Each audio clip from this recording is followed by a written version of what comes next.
రేవంత్ రెడ్డి రెండు నాలుకల వైఖరి ఇవాళ విడుదల చేసిన ఈ మెమోతో స్పష్టమైపోయింది. మొన్నటిదాకా చాలా భీషణ ప్రతిజ్ఞలు చేశాడు. టికెట్ల పెంపుదల ఉండదు, రేట్ల పెంపుదల ఉండదు అని చెప్పి భీషణ ప్రతిజ్ఞ చేశారు కోమటిరెడ్డి వెంకటరెడ్డి గారు, సినిమాటోగ్రఫీ శాఖ మంత్రి గారు. మరి వాళ్ళ వెంకటరెడ్డి గారు ఏ కలుగులో దాక్కున్నారు?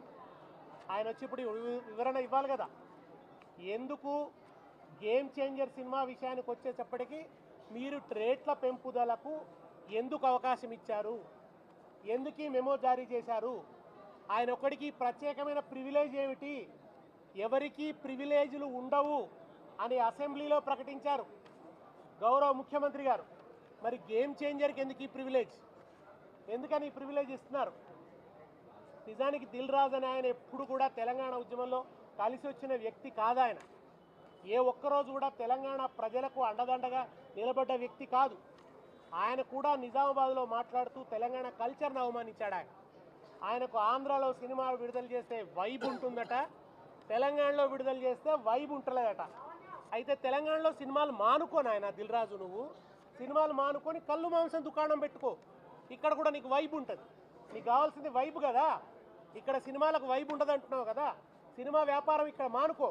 మరి ఎందుకు రేవంత్ రెడ్డి గారిని పట్టుకొని వాళ్ళ టికెట్ల రేట్లు పెంపుదల, నైజాంలో టికెట్ రేట్లు పెంచడానికి అనుకూలంగా ఆర్డర్ ఎందుకు తెచ్చుకున్నావు దిల్ రాజు గారు? ఇది దిల్ రాజు గారు జవాబు చెప్పాలి. సినిమాటోగ్రఫీ శాఖ మంత్రి కోమటిరెడ్డి వెంకటరెడ్డి గారు చెప్పాలి. ఆయన్నే ప్రకటించాడు విస్పష్టంగా, టికెట్ల రేట్ల పెంపుదల ఉండదు అని చెప్పి ఆయన స్పష్టంగా ప్రకటించాడు. కనుక మీరు రెండు నాలుకల ధోరణి, ఒకరి పట్ల ఒక న్యాయం, ఇంకొకరి పట్ల ఇంకో న్యాయం. ఒకవైపు పేద ప్రజల జేబులు లూటీ చేయొద్దు అన్నాడు రేవంత్ రెడ్డి, సినిమాలు విడుదలైతే టికెట్ల రేట్లు పెంచి జేబులు లూటీ చేయొద్దని మాట్లాడారు, పేద ప్రజలు నష్టపోతున్నారని మాట్లాడారు. ఇన్ని మాటలు మాట్లాడి ఎందుకు ఇప్పుడు నాలుక మరలేసినారు అంటే, ఈయన పూటకొక మాట మాట్లాడతాడు, ఒక్కో సందర్భంలో ఒక్కో మాట మాట్లాడతాడు. ఈయనకి దేని మీద కూడా ఒక స్టాండ్ అంటూ ఉండదు. నిజాయితీ లేని మంత్రి అనడానికి ఇంతకంటే పెద్ద సాక్ష్యం అవసరం లేదు. Thank you. మాట్లాడండి, మహిళలు మాట్లాడండి.